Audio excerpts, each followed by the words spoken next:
Olá, amigos. Hoje vamos fazer o último capítulo da série O Evangelho de Jesus. Dos 28 capítulos do livro O Evangelho segundo o Espiritismo, no qual me baseei para fazer essa série, eu fiz um pouco menos que os 28 capítulos. Alguns capítulos eu juntei porque o assunto me parecia muito semelhante e achei conveniente comentá-los juntos. Hoje teremos o capítulo 25 e 27, que encerram essa série. Buscai e achareis, e pedi e obtereis. Antes de começar a falar do assunto, vamos nos conectar para orar a oração que Jesus nos ensinou.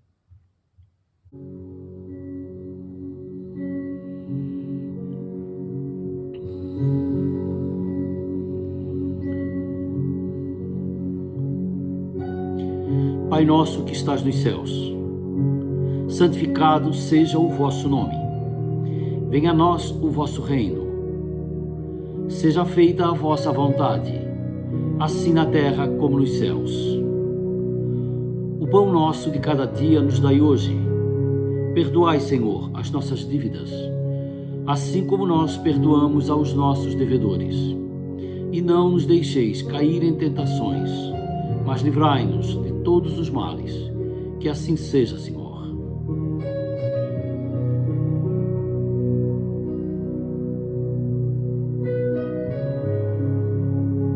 Capítulo 25, Buscai e achareis.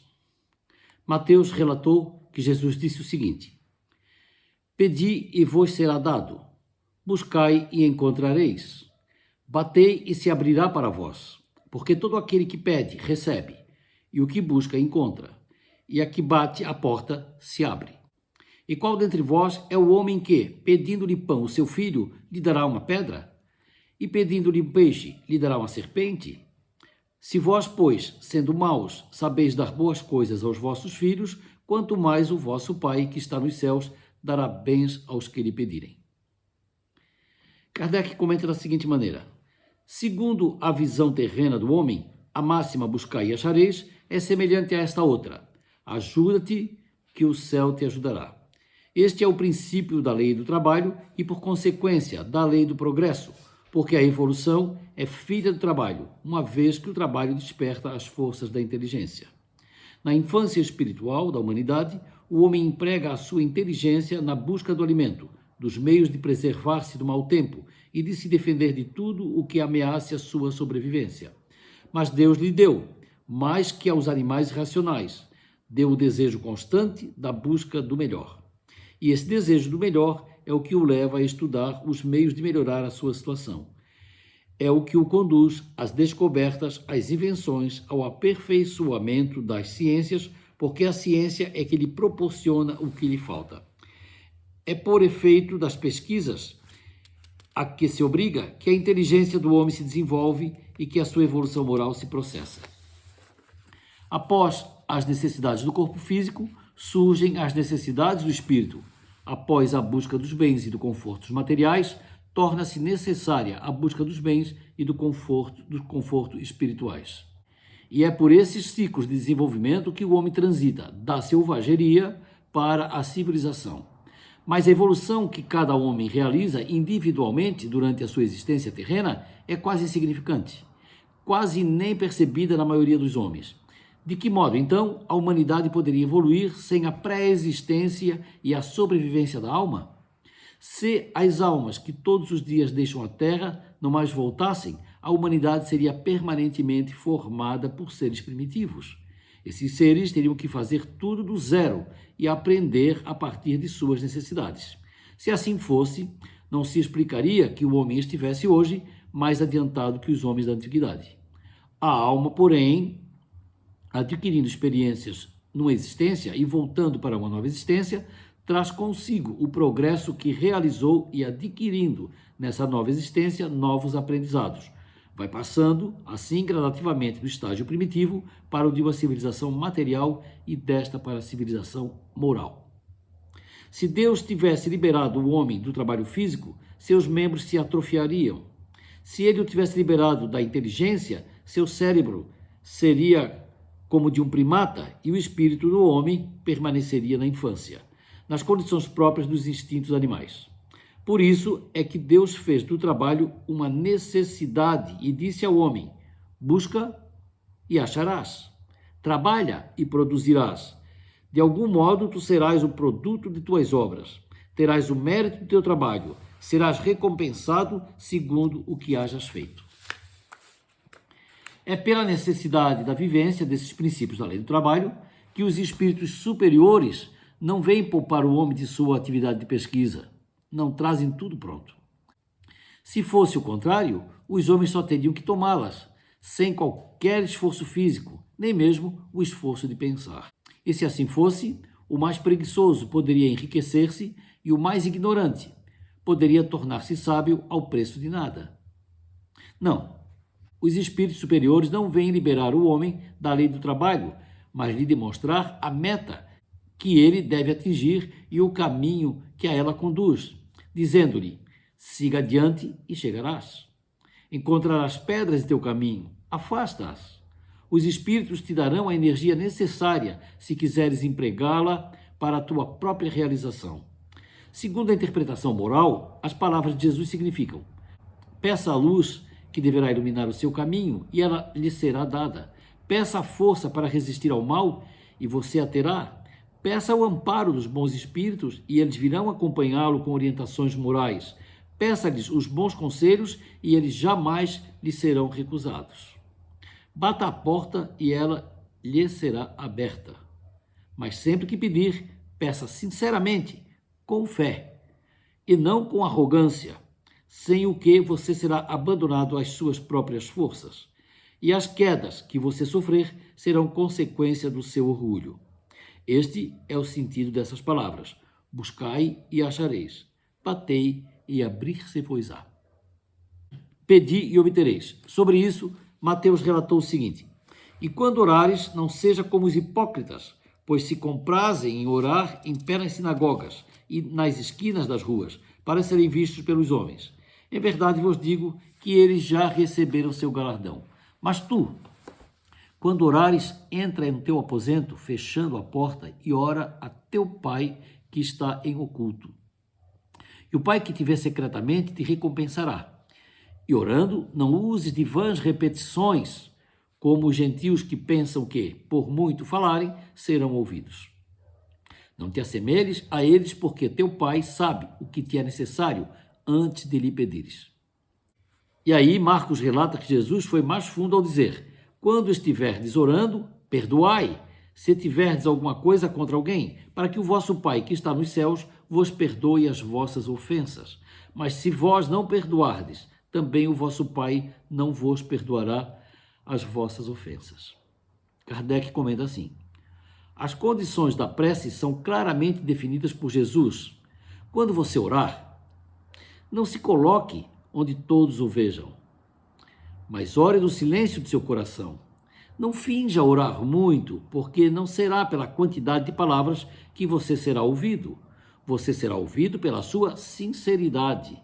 Antes de orar, se você tiver alguma coisa contra alguém, perdoe-lhe, porque a prece não pode ser agradável a Deus se ela não nascer de um coração despojado de todo sentimento contrário à caridade.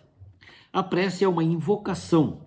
Através dela, o homem se põe em comunhão de pensamento com o ser a quem se dirige. O Espiritismo nos faz compreender a ação da prece ao revelar o mecanismo da transmissão do pensamento. Quer quando o ser a quem oramos venha ao nosso socorro, quer quando apenas o pensamento se eleva a esse ser. Para se compreender o que ocorre nessas situações, é necessário imaginar todos os seres encarnados e desencarnados mergulhados no fluido universal que toma todo o espaço. Assim como na Terra, estamos todos mergulhados na atmosfera. Esse fluido universal recebe um estímulo da vontade. Esse fluido é o condutor do pensamento, assim como o ar é condutor do som. Há, porém, uma variante, uma vez que as vibrações do ar são limitadas, enquanto que as vibrações do fluido universal se propagam ao infinito. Quando, portanto, o pensamento é dirigido a qualquer ser na Terra ou no espaço, seja de encarnado para desencarnado, seja de desencarnado para encarnado, uma onda fluídica se irradia de um para o outro, transmitindo o pensamento como o ar transmite o som. Com relação a essa transmissão de pensamento, eu tive uma experiência interessante uma vez. Eu tinha acabado de fazer uma palestra no Núcleo Espírita Nosso Lar e precisei me dirigir a um outro salão próximo. Quando eu voltei, uma senhora que estava sentada na última fila, sozinha, ela se levantou e me disse: posso conversar com o senhor um instante? Eu disse sim, sentei ao lado dela e ela me falou: eu queria lhe contar alguma coisa que eu vejo quando o senhor faz suas palestras. Eu disse: pois não, conte. Ela disse: quando o senhor chega e sobe ali no palco, uma outra pessoa sobe junto com o senhor. O senhor se coloca ali de frente ao microfone e ele se coloca ao centro, junto da parede, atrás daquela mesa. A sua luz é grande, mas a dele é imensa, atravessa o teto e vai muito longe. E eu vejo que tudo que o senhor fala vem dele. Eu disse: como assim? Ela disse: eu não sei explicar. Eu vejo que ele emana algo que entra na sua cabeça e o senhor fala. Portanto, fica claro para mim que aquilo que o senhor fala vem dele. Eu gostei de ouvir esse relato, né? Me deu uma certa segurança de que eu não falo sozinho. E depois eu perguntei para ela como é que era essa pessoa que estava atrás de mim. E ela fez uma descrição exata do mentor que me acompanha quando eu faço as palestras no núcleo. Então eu sabia que ela estava falando a verdade. Foi uma experiência muito interessante. A energia dessa onda fluídica está na intensidade do pensamento e da vontade de quem pensa. É assim que a prece é ouvida pelos espíritos, qualquer seja o lugar em que se encontrem. É assim também que os espíritos se comunicam entre si e nos transmitem as suas inspirações. E pelo mesmo mecanismo é que se estabelecem as relações de pensamento entre encarnados que estão distantes entre si. Pela prece, o homem atrai o amparo dos bons espíritos que o vêm sustentar nos seus bons propósitos e lhe inspirar bons pensamentos. Ele ganha, assim, a força moral necessária para vencer as dificuldades e retornar ao caminho reto que dele se afastou. Pela prece, o homem pode afastar de si os males que atrai por suas próprias falas. É bastante evidente que o homem é o autor da maior parte de suas aflições e que ele as evitaria se agisse com sabedoria e prudência. A prece é recomendada por todos os espíritos. Quando nós fazemos uma oração, quando nós elevamos o pensamento em benefício de alguém, o pensamento é vibração. Essa vibração do pensamento que se expande pelo ar, ela não tem limite, ela vai em qualquer lugar. Passa dos limites do planeta Terra. E a intenção que você coloca nesse seu pensamento é que dá a qualidade desse seu pensamento. Então, quando nós pensamos em alguém, nós nos transportamos através da nossa energia até próximo desse alguém. E nós então podemos influenciar positivamente ou negativamente as pessoas em quem estamos pensando. Quando beneficiamos positivamente, chamamos isso de magia branca. Quando influenciamos negativamente, chamamos isso de magia negra. Então é preciso orar e vigiar. Vigiar os nossos próprios pensamentos e a emoção e a sensação que nós dotamos esse nosso pensamento, para que ele tenha a qualidade certa, que tenha a qualidade benéfica para aquilo para o qual estamos orando.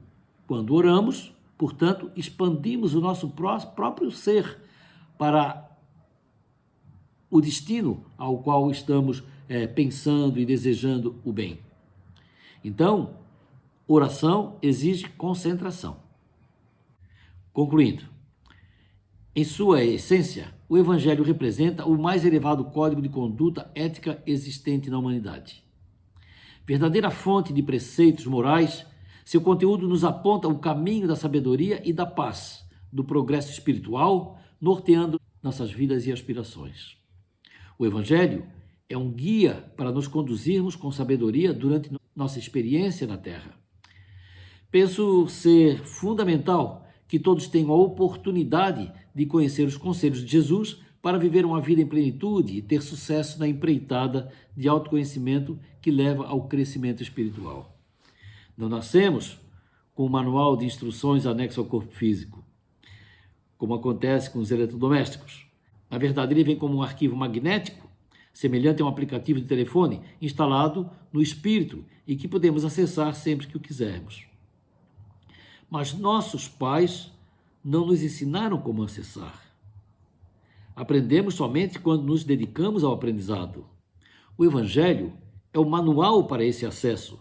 Jesus foi verdadeiramente um mestre a que todos deveríamos prestar atenção. Eu fiz essa série para deixar minha contribuição para quem despertou para essa realidade. Com simplicidade, mas com muita dedicação e amorosidade. Deixo esse legado a quem quiser fazer uso dessas palavras. Muito obrigado pela atenção. Um grande abraço. E vamos concluir, como sempre, rezando.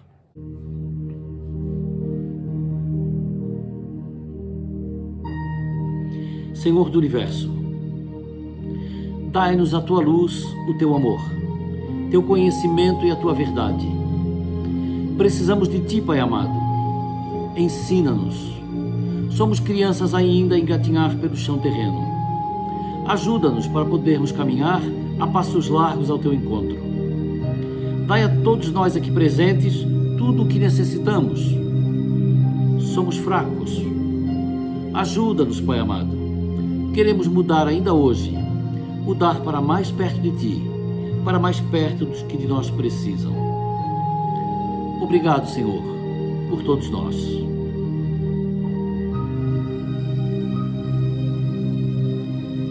Pai nosso que estás nos céus, santificado seja o vosso nome. Venha a nós o vosso reino, seja feita a vossa vontade, assim na terra como nos céus. O pão nosso de cada dia nos dai hoje. Perdoai, Senhor, as nossas dívidas, assim como nós perdoamos aos nossos devedores. E não nos deixeis cair em tentações, mas livrai-nos de todos os males. Que assim seja, Senhor.